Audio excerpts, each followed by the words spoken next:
एक अंदाजे के मुताबिक शतरंज 7वीं सदी में जाना गया था। कुछ का कहना है कि इस खेल की इब्तिदा 1 सदी पहले हुई थी। कियास किया जाता है कि अपने वजूद के तकरीबन 1500 साल के दौरान शतरंज को फौजी हिकमत अमली के एक आले, इंसानी उमूर के लिए एक अलामत और जहानत के एक मेयार के तौर पर जाना जाता है। इसकी तारीख कुछ इस तरह बताई जाती है कि जब गुप्ता सल्तनत का सबसे कम उम्र शहजादा जंग में मारा गया तो उसके भाई ने अपनी गमज़दा माँ को इस हालत जंग के मंजर को बताने का एक तरीका सोचा।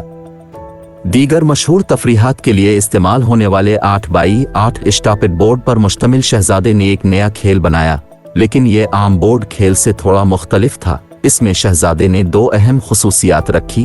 पहला ये कि हर मोहरा अपने अपने उसूल के मुताबिक चलेगा, और दूसरा ये कि एक मोहरा बादशाह का होगा जिसकी किस्मत ने इस खेल के नतीजे का तयन करना होगा। ये खेल असल में चातुरंगा के नाम से जाना जाता था, जो एक संस्कृत ज़बान का लफ्ज़ है जिसका मानी है 4 डिवीजन। लेकिन सासानी फारिस में फैलने के साथ उसने अपना मौजूदा नाम और इस्तिलाहात हासिल कर ली और दुनिया ने इसको शतरंज के नाम से जाना।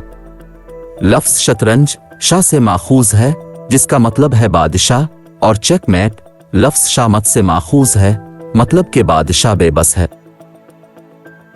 7वीं सदी की इस्लामी फतह फारिस के बाद शतरंज को अरब दुनिया में मुतारफ कराया गया।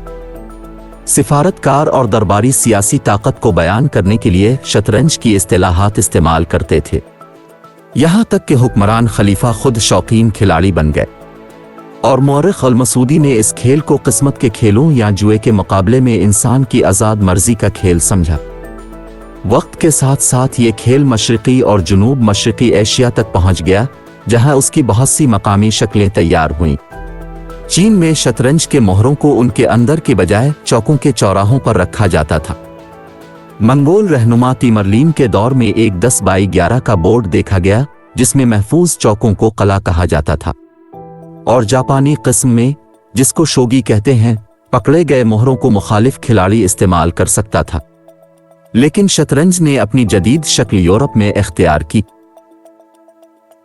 1000 ईस्वी तक ये खेल दरबारी तालीम का हिस्सा बन चुका था।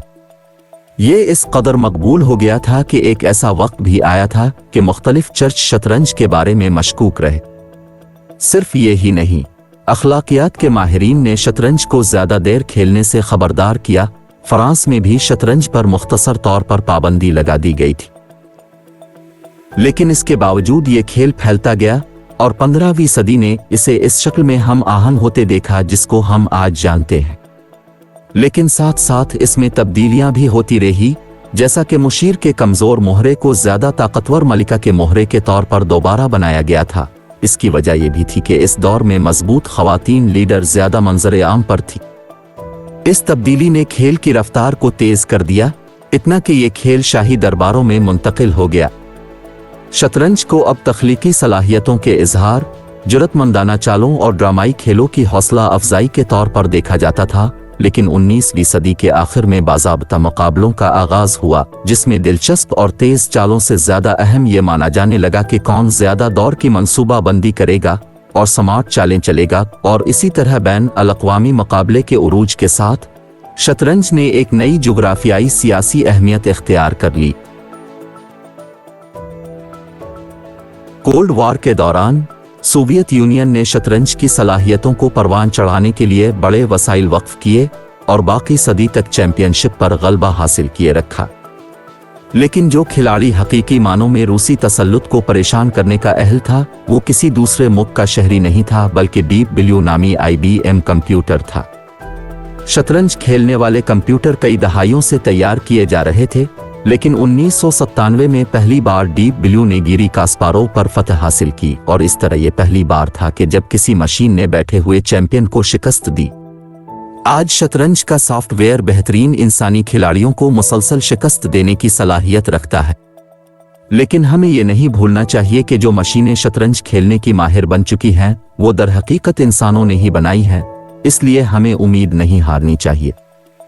शतरंज की इस मुख्तसर सी तारीख के साथ अब ऊपर दिए गए लिंक से आया सोफिया की दिलचस्प तारीख से भी बाखबर हो सकते हैं, जो कि तुर्की की सबसे ज्यादा देखे जाने वाली और इबादत करने वाली जगह। अगर आप तारीख के बारे में मजीद बाखबर रहना चाहते हैं तो इस चैनल को सब्सक्राइब करें और अपने इल्म में इजाफा करें। देखने का शुक्रिया।